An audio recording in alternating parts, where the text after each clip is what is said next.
اب ارشاد فرمایا اذ انتم بالعدوۃ الدنیا، یاد کرو جب تم اے مسلمانوں میدان بدر کے اس کنارے پر تھے کہ جو مدینہ شریف سے قریب تھا۔ عدوہ کنارے کو کہتے ہیں، دنیا مانے قریبی، بالعدوۃ الدنیا تو مدینے سے قریبی کنارے پر تھے۔ چونکہ مسلمان مدینہ شریف سے آئے تھے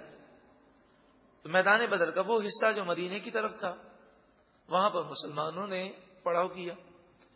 وہم اور وہ کافر بالعدوۃ القصویٰ مدینے سے پرلے کنارے دور کے کنارے پر تھے، کیونکہ کافر مکے سے آئے تھے تو وہ میدان بدر کے اس کنارے پر تھے کہ جو مدینے سے دور تھا اور مکے سے قریب تھا۔ والرکب اسفل منکم، اور قافلہ یعنی تجارتی قافلہ جو حضرت ابو سفیان کافروں کا لے کر شام سے مکے کی طرف آ رہے تھے، جن کے ساتھ 40 افراد تھے اور حضرت ابو سفیان ابھی ایمان نہیں لائے تھے۔ والرکب اور وہ تجارتی قافلہ اسفل منکم تم سے نیچائی میں تھا، تو ابو سفیان اپنے قافلے کو ساحل سمندر سے نیچائی میں اتار کر وہ وہاں سے مکے کی طرف گھما کے لے گئے،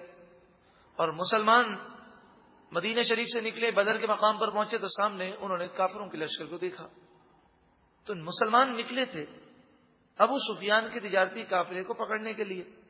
اور وہ تو روانہ ہو گیا اور سامنے مقابلہ ہوا کافروں کے لشکر سے جن کی تعداد 1000 تھی۔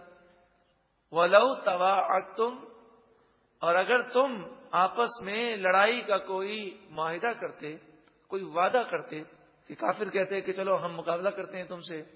اور تم اس کی کوئی تاریخ طے کرتے، تو کبھی بھی تم مقابلے کے لیے تیار نہ ہوتے، کیونکہ تم یہی خیال کرتے کہ مسلمان تو بڑے کمزور ہیں، کیسے مقابلہ کریں گے۔ لَاخْتَلَفْتُمْ فِي الْمِيعَادِ، ضرور تم مقررہ مدت میں اختلاف کر دیتے اور اس مدت کو تم میدان میں نہ پہنچ سکتے، لیکن اللہ تعالی نے تمہاری لڑائی کروا دی اور تمہارا مقابلہ کروا دیا، اور اس طرح کافروں کو شکست ہوئی اور مسلمانوں کو غلبہ نصیب ہوا۔ وَلَٰكِن لِّيَقْضِيَ اللَّهُ أَمْرًا كَانَ مَفْعُولًا، جو کام ہونا ہوتا ہے اللہ تعالیٰ اس کام کا فیصلہ فرما دیتا ہے۔ تو انسان بسا اوقات کسی چیز کو بڑا ہی ناپسند کرتا ہے، جیسے بعض مسلمانوں نے اسے بڑا ہی ناپسند کیا۔ ہمارے ذہن میں تو یہ تھا کہ ہم 40 کافروں کا مقابلہ کرنے جا رہے ہیں، اور وہ بھی تجارتی قافلہ ہے، لیکن ہم باہر نکلے اور راستے میں ہمیں یہ معلوم ہوا کہ اب ہماری جنگ 1000 کے لشکر سے ہوگی، جو تجارتی قافلہ نہیں بلکہ فوجی لشکر ہے، اور جو ہر طرح سے اسلحے سے لیس ہے، جن کا مقابلہ ہمیں 1000 تلواروں کا مقابلہ ہمیں 8 تلواروں سے کرنا ہے۔ تو بظاہر یہ مشکل امر محسوس ہوا، لیکن اللہ تبارک و تعالی کی حکمتیں اور اس کی مصلحتیں کہ اس نے یہ مقابلہ مسلمانوں کا کروا دیا اور مسلمانوں کو فتح دے دی، ہمیشہ کے لیے کافروں کا روب و دبدبہ جاتا رہا۔ لِيَهْلِكَ مَنْ هَلَكَ عَنْ بَيِّنَةٍ، یہ اس لیے فرمایا تاکہ جو ہلاک ہو تو وہ دلیل کو دیکھ کر ہلاک ہو جائے، یعنی جو اب کافر بنے گا تو اسے ہم کہیں گے کہ روشن دلیل دیکھنے کے باوجود اب کافر ہے، اب کفر کے لیے کوئی عذر باقی نہ رہا، اس نے معجزات کو اپنی آنکھوں سے دیکھ لیا۔ وَيَحْيَىٰ مَنْ حَيَّ عَنْ بَيِّنَةٍ، اور جو زندہ ہو وہ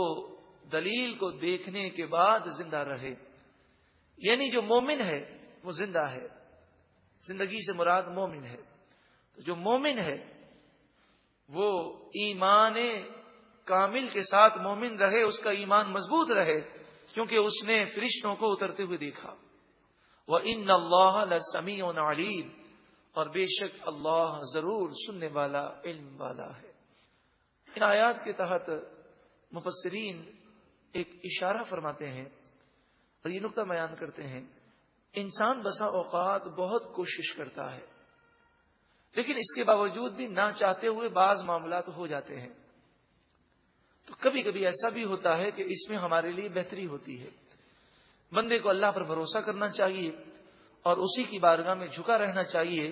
رب العالمین کرم فرمائے گا تو ان کاموں میں اس کے لیے بہتری ہو جائے گی.